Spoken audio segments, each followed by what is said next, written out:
Hey folks, I'm attorney Roger P. Foley, and as I'm driving to the courthouse this morning, I want to talk about the concept of defunding the police and how I disagree with it.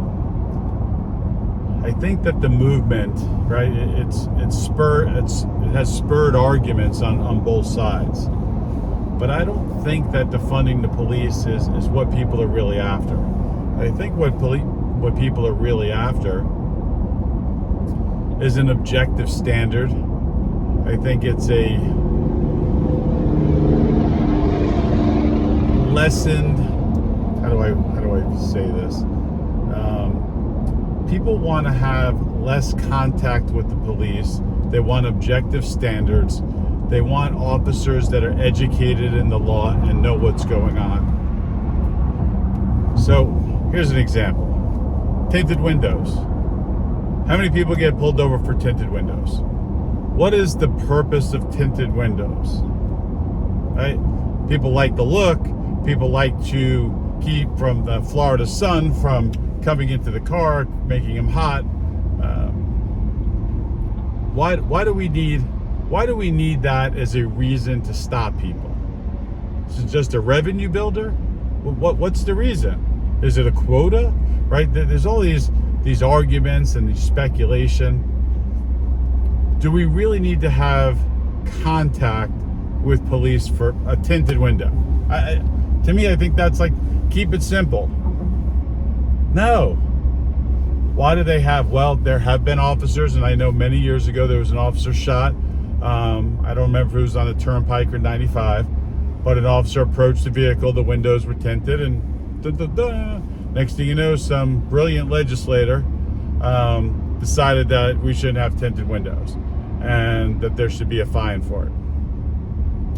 I think low-level crime and some traffic enforcement could be limited. Now, how could you limit it? Rather than telling the cops, don't pay attention to it, and blaming the police, you could get legislature to change the laws, right? Because if it wasn't something that an officer was bound to enforce, he wouldn't enforce it because he wouldn't be dealing with that. So maybe we start to change the laws of whether or not we need to have a stop for probable cause based on tinted window. Now, do I agree that people shouldn't speed and there's a safety hazard for the general public? Yeah. I don't want someone, if someone's going 15 miles an hour over the limit, I don't know how, but where's the cutoff, right? Most times, right, when I've gotten pulled over in my lifetime in Florida, it's usually been a state trooper like on the Turnpike or something, and they said, hey, if you're more than 10 miles an hour over, we usually don't stop you. If you're more than 10, 11, 12, whatever, then we do. Why not? We have a speed limit at 65. If you're doing over 75, you're stopped, right? Maybe we can de-minimize the amount of contact that law enforcement needs to have with regular individuals. We don't need to enforce every little thing, maybe concentrate on the more serious crimes, right? The high-end theft. And I'm not saying, don't get me wrong, I'm not trying to turn this into California where $950, no. And I think that if you see someone stealing something, you should be able to make a citizen's arrest, and that's my understanding of the law. And I don't know why retailers don't do that in some states like California, but I think we have to have an agreement. And when I say an agreement, I think law enforcement, legislature, and the citizens of the community to help determine what needs enforcement.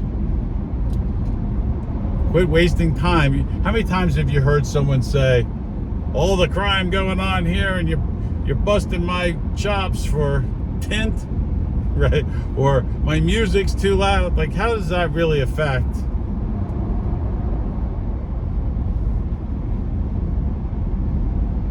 how does that majorly affect other citizens? When something is dangerous, harmful, I get it.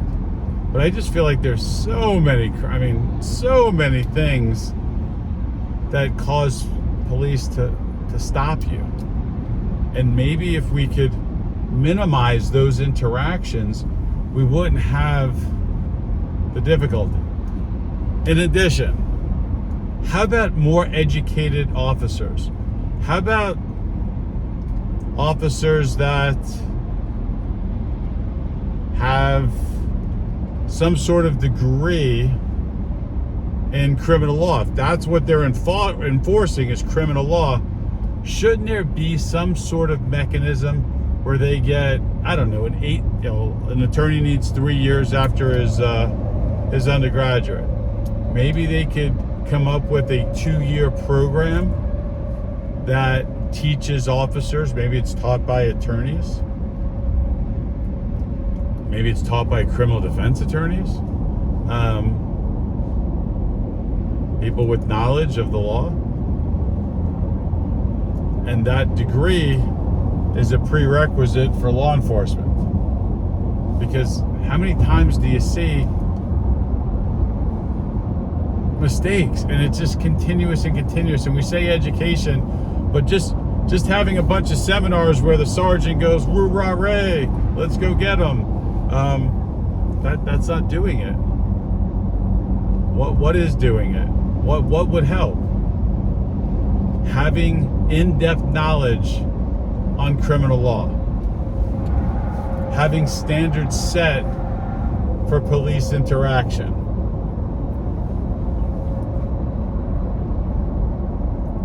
I think those are the keys.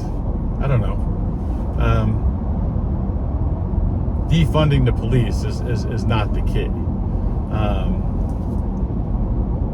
Having a better law enforcement, a better quality of individual, having more accountability, having more transparency, those are the keys, right? That's where the disconnect is with our society.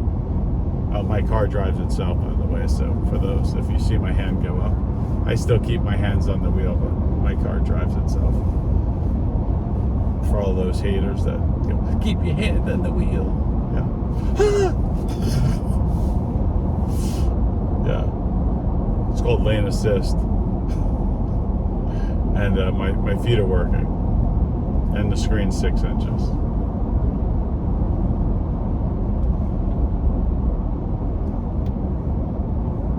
We need that transparency. We need that objective standard. And if we can achieve those things, I think that the relationship between community members and law enforcement can increase. And get rid of the blue line. Get rid of that. That's like a gang mentality, right? If I get together with a bunch of people and we call ourselves something, or we unite in something, it tends to be referred to as a gang. So why does the opposite not hold water? I think it does. It shouldn't be a them against us mentality. Law enforcement should be part of the community. Think of Andy Griffin. No, we don't want what was his sidekick's name? I can't think of it right off the cuff. The dumb guy. We don't need any more of those guys. We need the logical, calm, cool, collected, reasonable, intelligent,